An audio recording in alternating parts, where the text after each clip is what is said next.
Ya, Assalamualaikum warahmatullahi wabarakatuh. Perkenalkan nama saya Ibnu Salehan dari Prodi D3 Tata Boga. Sini saya akan menjelaskan dinamika kebudayaan dan peradaban Islam.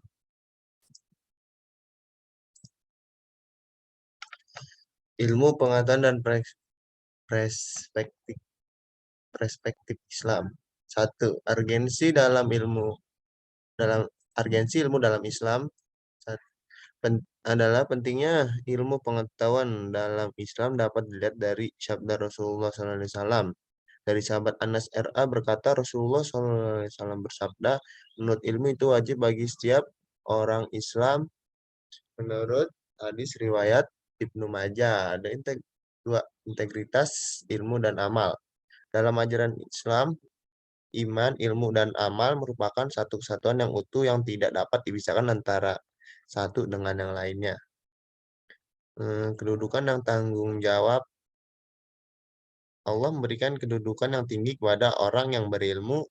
Kelak pada hari kebangkitan, orang yang ahli ibadah hanya dipersilakan masuk surga dengan memberi syafaat kepada orang lain. Orang berilmu memiliki tanggung jawab baik secara vertikal dan horizontal. Nah, karakter peradaban Islam. Satu, berasas tauhid, kosmopolitanisme, berasas pada moral yang agung, toleransi yang mulia.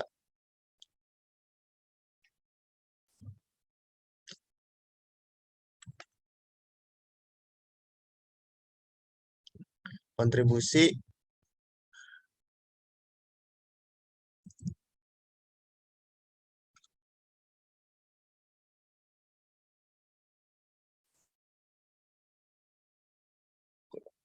kontribusi peradaban umat Islam pada dunia. Itu bidang dan akidah Islam membebaskan manusia dalam menyembah dan berhubungan dengan Allah. Dengan Islam manusia memahami syariat-syariat Allah Subhanahu wa taala.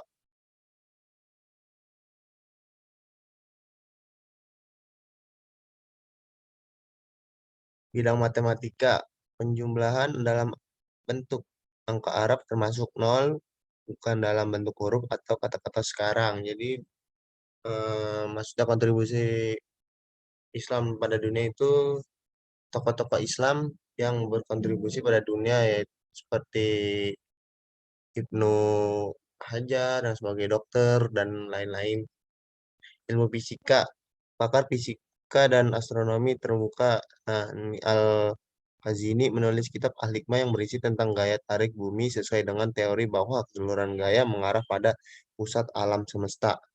Nah, ilmu kedokteran nih Ibnu Zur memberikan gambaran yang lengkap tentang operasi tenggorokan. Tantangan kemajuan iptek bagi umat Islam masa kini. Kemajuan iptek melahirkan krisis multidimensional. Krisis multidimensional terjadi akibat perkembangan iptek yang lepas kendali dari nilai-nilai moral, ketuhanan, dan agama. Krisis ekologis, tingginya populasi dan global warming. Krisis ekonomi dan politik di negara berkembang dan miskin.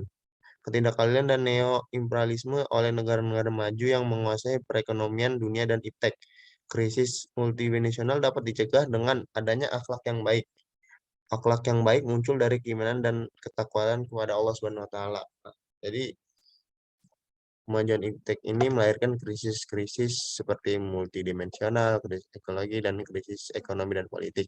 Nah, gimana kita mencegahnya? Cara mencegahnya ialah adanya akhlak yang baik dan muncul akhlak dan keimanan kepada Allah. Nah, itu aja sih. Nah, Islam masuk ke Indonesia. Satu, singgahnya pedagang-pedagang Islam di pelabuhan Nusantara. Dua, adanya komunitas-komunitas Islam di beberapa daerah Kepulauan Indonesia. Tiga, berdirinya kerajaan-kerajaan Islam. Proses masuknya Islam ke Indonesia. Ada tiga teori. Menurut Mansur Surya Negara, masuknya Islam di Indonesia. Satu, teori Gujarat. Apa itu teori Gujarat? Teori agama Islam masuk ke Indonesia pada abad ke-13 dan pembawanya berasal dari Gujarat, yaitu India. Teori Mekah. Teori Mekah Teori muka ini menyanggah dari Gujarat sebelumnya. Menurut teori ini, Islam masuk ke Indonesia pada abad ke-7 dan pembawanya berasal dari Arab. Nah, yang tiga, teori Persia. Islam masuk ke Indonesia pada abad ke-11 dan pembawanya adalah Persia.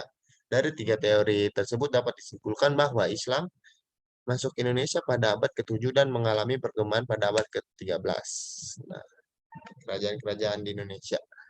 Kerajaan-kerajaan Indonesia yang pertama itu Samudra Pasai. Samudra Pasai adalah kerajaan Islam pertama di Indonesia yang terletak di muara Sungai Pesuangan, pesisir timur laut Aceh pada pertengahan abad ke-13 sebelum Masehi.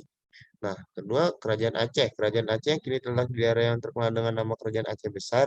Aceh menerima Islam dari Kerajaan Samudra Pasai yang sekarang menjadi bagian wilayah Aceh. Kerajaan Islam Demak di bawah pimpinan Sunan Ampel Denta. Sunan Ampel Denta. Nah, Wali Songo sepakat untuk mengangkat Raden Patah menjadi Raja Demak yang pertama pada masa Sultan Trenggono 1524 sampai 1546. Sultan Islam dikembangkan keseluruhan tanah Jawa hingga ke Kalimantan. Wujud peradaban Islam di Indonesia. Birokrasi keagamaan di semua kerajaan Islam, penasihat raja adalah para ulama. Ulama dan karya-karyanya, arsitek arsitek bangunan yang tertuang dalam arsitektur dan masjid-masjid di Indonesia. Nah, sekian dari saya. Wassalamualaikum. Sekian dari saya yang menjelaskan materi tadi. Assalamualaikum warahmatullahi wabarakatuh.